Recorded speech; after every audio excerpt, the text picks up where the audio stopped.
அன்பு தமிழ் நெஞ்சங்களுக்கு வணக்கம். நான் உங்கள் மீனாட்சி சுந்தரம். இப்பொழுது எழுத்தாளர் நாஞ்சில் நாடன் அவர்கள் எழுதிய தன்ராம் சிங் என்கிற சிறுகதையைத்தான் சொல்லப் போகிறேன். அதற்கு முன் இந்த கதைவனத்தை இதுவரை சப்ஸ்கிரைப் செய்யாதவர்கள் சப்ஸ்கிரைப் செய்யும்படி கேட்டுக்கொள்கிறேன். கதை பற்றிய உங்கள் கருத்துக்களை கீழே கமெண்டில் குறிப்பிடும்படி அன்போடு கேட்டுக்கொள்கிறேன். இந்த கதை கூர்க்காவை பற்றின கதை. நம்ம கூர்க்காவை நம்ம வீட்டு வாசலில் வந்து நிற்கும்போது, கையேந்து நிற்கும்போது நம்ம அவங்கள எப்படி பார்க்குறோம்? இவங்களுக்கு ஒரு குடும்பம் இருக்கும், பிள்ளைங்க இருக்காங்களா? எங்கே இருக்காங்க? இவங்க எங்கே தங்கியிருக்காங்க? இந்த மாதிரிலாம் நம்ம யோசிச்சது உண்டு. எதுக்கு இங்கே நம்ம தெருவை காவ காத்துட்ருக்காங்க? பஜாரில் பார்த்தா எல்லாரும் யாரும் இல்லாத நடு ராத்திரியில் விசிலை ஊதிக்கிட்டு, யாருக்காக இவங்க இப்படியெல்லாம் வேலை செய்கிறாங்க? இவங்களுடைய வாழ்க்கை முறை தான் என்ன? அப்படின்னு நம்ம என்றைக்குமே யோசிச்சதே இல்லை.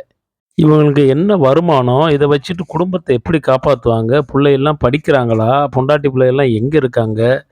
பெரும்பாலும் நம்ம தெருக்கள்ல வரும்போது நம்ம சரியா அவங்கள மரியாதையே குடுக்கறதில்ல. ஒரு பிச்சைக்காரன போன விரட்டுற ஆளுகளையும் நம்ம பார்த்துருக்கோம். இதுதான் பொதுவான அபிப்பிராயம். யாரும் ஊர்க்காவ பத்தி பெருசாலாம் நம்ம யோசிச்சதில்ல.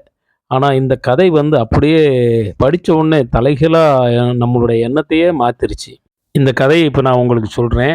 உங்கள் மனசு மாறும்னு நினைக்கிறேன். இனிமேல் கூர்க்காவை நம்ம பார்க்கும்போது வேற ஒரு மாதிரியான கோணத்தில் தான் பார்ப்போம்னு நினைக்கிறேன்.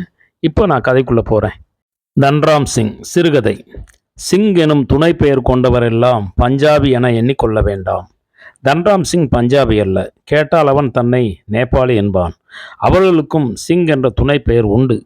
ஆனால் உண்மையில் தன்ராம் சிங் திபேத்துக்காரன்.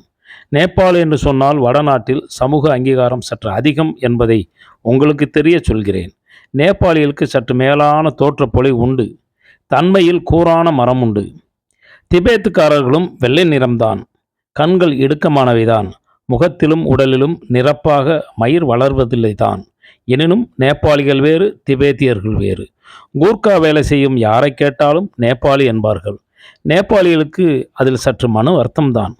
காஞ்சா என்று மாருதி கார் விளம்பரத்தில் வரும் சொல்லை கூட அவர்கள் ஏற்றுக்கொள்வதில்லை. தன்ராம் சிங்கை துளைத்து கேட்டால் திபேக் என்பான். அவனுக்கு திபேத் என்று சொல்ல வராது. ஒருவேளை அவனது பிராந்திய மொழியில் கொச்சையில் திபேக் என்றால் திபேத்தோ என்னவோ. எனக்கு பம்பாயில்தான் கூர்க்காக்கள் முதலில் அறிமுகம். 40 பேர் வேலை செய்த தொழிற்சாலையில் முதலில் மகேந்திர சிங் என்றொரு கூர்க்கா இருந்தான். அவன் அசல் நேபாளி. தொழிலாளர்கள் யாரும் அவனை சீண்ட முடியாது. தலையில் ஜெனரல் மோனக்ஷா பாணி தொப்பியும், காலில் சாக்ஸும் பூட்ஸும், காக்கி கால் சட்டையும், முழுக்கை சட்டையும், இடையில் பெல்ட்டும் செறிய சற்றே வளைந்து கூரான குக்ரியும் தோரணையுமாக இருப்பான். வேறு பெரிய கம்பெனி ஒன்றில் அதிக சம்பளத்தில் வேலை கிடைத்து சென்ற பின் மகேந்திர சிங் இடத்துக்கு வந்தவன்தான் தன்ராம் சிங். சீருடையும் தொப்பியும் இல்லாவிட்டால் அவனை பிறர் மதிக்க ஒரு காரணமும் இல்லை. அது என்னவோ தெரியவில்லை, மீசை வைத்த கூர்க்காவை இன்னும் நான் சந்திக்கவே இல்லை. பொதுவாக கூர்க்காக்களுக்கு சுத்தமான இந்தி வராது. இந்திக்கும் பிரதேச சாயல் உண்டு. தென்னிந்தியர் பேசும் இந்தி, வங்காளிகள் பேசும் இந்தி, மராத்தி, குஜராத்திகள், பஞ்சாபிகள் இந்தி வேறு. பீகாரிகள், உத்தரப்பிரதேச, மத்திய பிரதேசக்காரர்கள் இந்திகள் வெவ்வேறு. எனவே நேபாளிகள், திபேத்தியர்கள் இந்தியும் வெவ்வேறாகத்தானே இருக்க இயலும். என்றாலும் கூர்க்காக்களிடம் இந்தியின் சாயல் மிக குறைவாகவே இருக்கும். அதற்கு அஞ்சியோ என்னவோ குறைவான சொற்களிலேயே அலாவலாவார்கள். எல்லோரும் ஐயா என்பதற்கு மாற்றான சாஹேப் என்பதை சாப் என்பார்கள் எனில் கூர்க்காக்கள் சாப் என்பார்கள். இந்த கதை அனுமதிக்கும் விஸ்தீர்ணத்தில் இன்னொரு உதாரணத்துக்கு இடமில்லை. மேலும் தகவல் அறிய விரும்புவோர் மலையாளத்தில் மோகன்லால் கூர்க்காவாக நடித்த சினிமாவை பார்க்கலாம். தன்ராம் சிங்கிடம் அவ்வளவு மிடுக்கு போதாது. அச்சுறுத்தும் உடல் மொழியோ பார்வையோ கிடையாது. எனவே சில தொழிலாளர்கள் சாலா முறை கொண்டாடினார்கள். எந்த நிர்வாகமும் நடைமுறை காரணங்களுக்காக அதை விரும்புவதில்லை. ஆனால் எத்தனை சொன்னாலும் தன்ராம் சிங்குக்கு வராது. கடுமையாக திட்டினாலும் இழித்து கொண்டு நிற்பான். அவனுக்கு ஊரில் ஒரு குடும்பம் இருந்தது. இருக்கத்தானே செய்யும். பெண்ணும் 2 பையன்களும் 2 ஆண்டுக்கு ஒரு முறை மட்டுமே ஊருக்கு போய் வரும் அபாக்கியவான் அவன். 15-20 பேர் சேர்ந்துதான் பயணமாவார்கள். பம்பாயிலிருந்து வாரணாசி வரை ஒரு ரயில் வண்டி. இறங்கி வண்டி மாறி பாட்னா, பரூனி, மன்சி, மறுபடியும் வண்டி மாறி மீட்டர் கேஜில் சிலிகுரி, அங்கிருந்து மலைப்பாதையில் மங்கன்வழி சிக்கிம் எல்லை வரை கிழட்டு டப்பா பஸ். 50 கிலோமீட்டர் போக 4 மணி நேரம் ஆகும். பிறகு மலைப்பாதையில் தலை சுமாராகவும் மட்ட குதிரையிலும் பாரம் ஏற்றுக்கொண்டு 8 முதல் 10 நாட்கள் வரை நடை. காலை 8 மணிக்கு மேல் பிற்பகல் 4 மணி வரை மாலை பயணம். மலை கிராமம் ஒன்றில் கிடை. ஆண்டாண்டு நடந்து பழகிய மலைத்தடம், பனிப்பொழிவு, பாதைகள், கொடுங்குளிர். நமக்கு பொள்ளாச்சியில் இருந்து உடுமலைப்பேட்டை போக அலுப்பாக இருக்கிறது.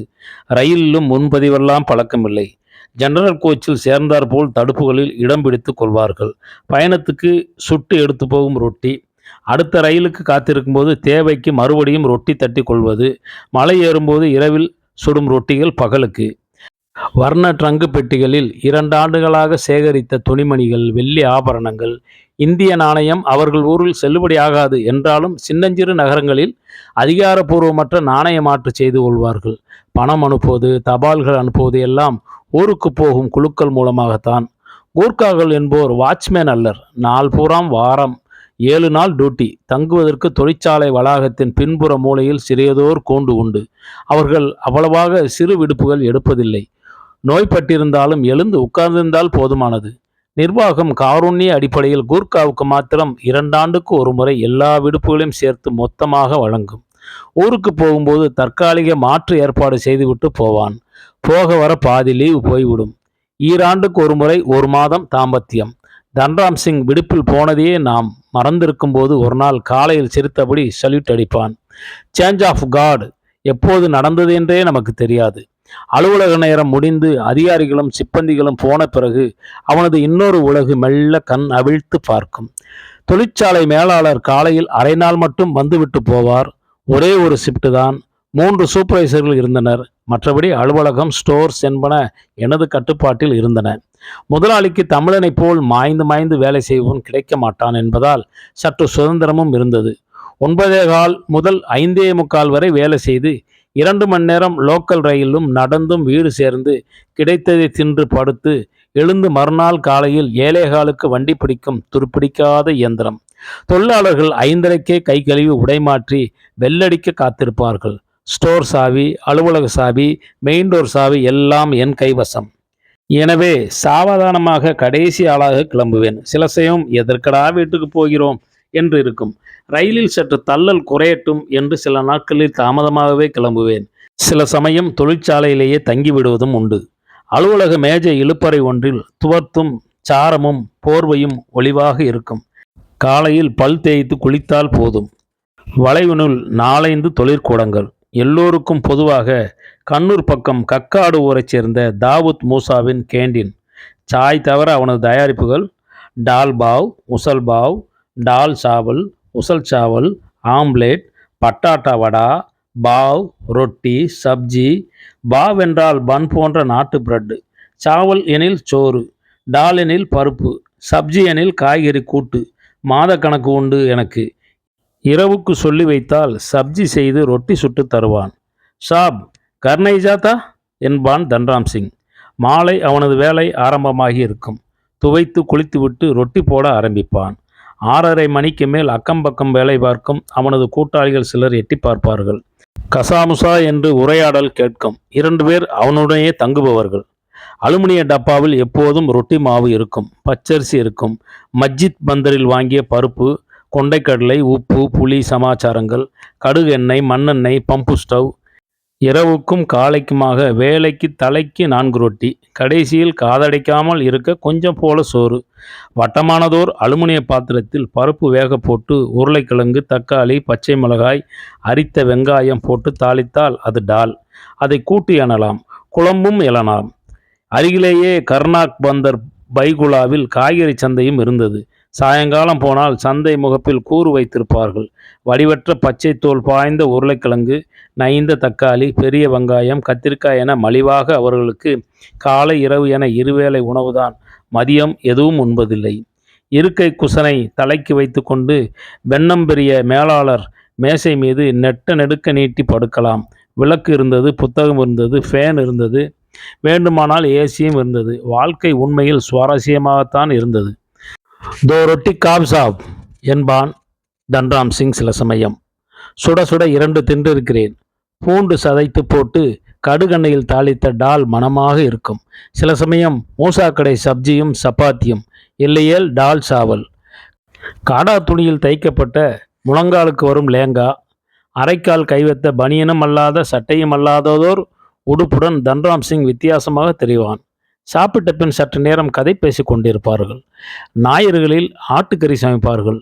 ஆட்டுக்கறி என்பது தலைக்கறி. அன்று 2 ரூபாய்க்கு செம்மறி ஆட்டு தலை ஒன்று கிடைத்தது. தலை வாங்க காசில்லை என்றால் ஆட்டு காதுகள் வாங்கி கொண்டு வருவான் மலிவாக. தீயில் ரோமத்தை சுட்டு பொசுக்கி கழுவி துண்டு துண்டாக நறுக்கி சமைப்பார்கள். காசிருந்தால் குடல். அது விருந்து. எப்போதாவது தன்ராம் சிங்கு கடிதம் வரும். முகவரி எனது கையெழுத்தில் ஆங்கிலத்தில் எழுதப்பட்டிருக்கும். புதிய கடித உரைகள் வாங்கி மொத்தமாக பம்பாய் முகவரி எழுதி வாங்கி 2 ஆண்டுகளுக்கு வரும் விதத்தில் ஊருக்கு போகும்போது கொடுத்துவிட்டு வருவான். யாரிடம் கொடுத்து எந்த ஊரில் இந்திய எல்லைக்கு கொண்டு போய் போஸ்ட் செய்வார்கள் என்று தெரியாது. உள்ளே எழுதப்பட்டிருக்கும் கிறுக்கலான வரி வடிவங்கள் நேபாளியா, திபெத்திய மொழியா, சீன மொழியா, வேற எதுவும் மலை பிராந்திய மொழியா என்பதும் தெரியாது. 15-20 நாட்களுக்கு ஒன்று என வரும் கடிதங்களில் சில மிக வருத்தத்தை ஏற்படுத்துவதாக இருக்கும். தந்தியும் தொலைபேசியும் உதவாத மலைப்பிரதேசங்கள். தாய் தகப்பன் இறந்து போனாலும், பெண்டு பிள்ளைகள் இறந்து போனாலும், உடன்பிறப்புகள் இறந்து போனாலும் தபால் உரைதான். 10-15 நாட்கள் சென்று கிடைக்கும் தபால் பார்த்து நேரில் செல்ல வேண்டுமானால் மேலும் 10-12 நாட்கள் என்றாலும் உயிரின் பிரிவல்லவா. மாலையில் கூடும் கூட்டாளிகள் மூலம் செய்தி போகும் ஒவ்வொரு உறவுக்கார குர்காவுக்கும். ஞாயிற்றுக்கிழமை காலை 9 மணிக்கு சௌபாத்தி கடற்கரையில் கூடுவார்கள்.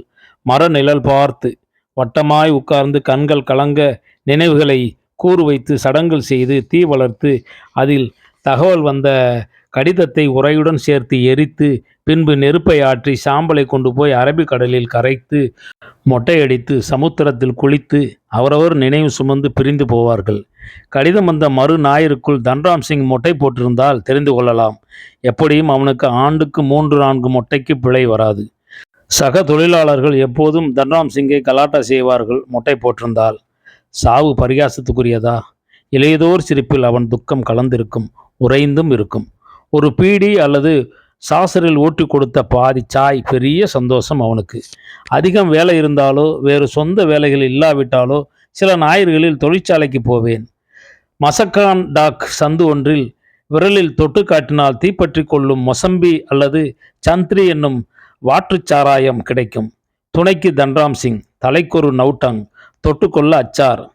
ஷேர் என்னும் அளவில் 1/4 பங்கு பாவுசேர், அதனினும் பாதி நவுட்டங். சின்ன போதைக்கு அது போதும். அருகிலேயே கோமந்த உணவு சாலை ஒன்று இருந்தது. புழுங்கல் அரிசி சோறும் பச்சை தேங்காய் பால் ஊற்றிய ஜிங்கா என்ற குஞ்சு இறால் மீன் குழம்பும். தன்ராம் சிங் அதிகமாக 2 பாவ் வாங்கி கொள்வான். அரித்த வெங்காயமும் பச்சை மிளகாயும் எலும்பிச்சை துண்டமும் இல்லாத உணவு மேசை இல்லை. தன்ராம் சிங் மாத்திரமல்ல, எந்த கூர்க்காவையும் கடுகடுத்த முகத்தில் நான் கண்டதில்லை. முகம் ஏறிட்டு பார்த்தவுடன் மலரும் சிரிப்பு. உன் ஆதரவில் என் வாழ்க்கை என்பது போல். தொழிற்சாலையில் இருந்து நடந்து போகும் தூரத்தில் சினிமா தியேட்டர் ஒன்று இருந்தது. பெயர் மறந்துவிட்டது. 2 ரூபாய் டிக்கெட். வகுப்பு பேதமில்லாமல் கிடைத்தடைத்தில் உட்காரலாம். காற்றாடி சுழலாது. மூட்டைப்பூச்சி ரத்தம் உறிஞ்சும். வெற்றிலை பாக்கு குழம்பு எங்கு வேண்டுமானாலும் உமிழப்பட்டிருக்கும். புழுங்கிய வாடை அடிக்கும். வழக்கமாக தொழிற்சாலையில் சனிக்கிழமையில் அரை நாள் வேலை. அங்குதான் நான் பியாசா பார்த்தேன். தன்ராம் சிங்குக்கு சத்ருகன் சிங்கா படங்கள் பிடிக்கும். சினிமா பார்க்க சில சமயம் வார கடைசியில் 2 ரூபாய் கடன் கேட்பான். நானே 210 ரூபாய் சம்பளக்காரன். வசதியான சூப்பர்வைசர் சிவராம் பட்டேக்கரிடம் 10 ரூபாய் கடன் வாங்குபவன். 7ஆம் தேதி சம்பளம் வாங்கிய கையோடு சில்லறை மாற்றி வைத்துக்கொண்டு நிறைய பேருக்கு தன்ராம் சிங் 2 ரூபாயாக கடன் தீர்த்து கொண்டிருப்பான். ஒருமுறை விடுமுறையில் ஊர் சென்று திரும்பிய போது வளைந்து கூரான கைப்பிடியில் கைத்திறன் கொண்ட குக்ரி ஒன்று கொணர்ந்து தந்தான். சிலிகுரி சந்தையில் வாங்கியதாக சொன்னான். பிறகு திருடு போய்விட்டது. அவனது ஊருக்கு பக்கத்தில் பாயும் ஆறொன்று உண்டென்றும் அதன் பெயர் இன்னதென்றும் பலமுறை சொல்லியிருக்கிறான். எத்தனை யோசித்தும் எனக்கு அதன் பெயர் நினைவுக்கு வரவில்லை. ஆறும் குளங்களும் நெல் கோதுமை வயல்களும் அவன் கனவுகளில் வந்து போகுமாக இருக்கும். பெட்டையின் நினைவில் இந்திரியம் சேராக சிந்துமாக இருக்கும். 18 ஆண்டுகள் முன்பு எனது பம்பாய் வாழ்க்கையின் கடைசி ஆண்டில் கோடை விடுமுறைக்கு ஊருக்கு சென்று திரும்பிய தன்ராம் சிங் கூடவே கூர்க்கா உடை அணிந்த 12 வயது சிறுவன் ஒருவனை கூட்டி வந்தான். பால்குடி மறந்தானோ பள்ளிக்கு போனானோ தெரியவில்லை. மகனாக இருக்கும் என்று எண்ணினேன். காக்கி சீருடையும் தொப்பியும் பூட்ஸும் பெல்ட்டும் கத்தியுமாக இருந்தான். திபேத்திய சிற்றரசொன்றுக்கு இளவரசனாக இருக்கும் எல்லா அங்க லட்சணங்களும் இருந்தன. முகம் வசீகரமாக இருந்தது. அமரா ஜவாப் சாஃப் என்றான் தன்ராம் சிங்.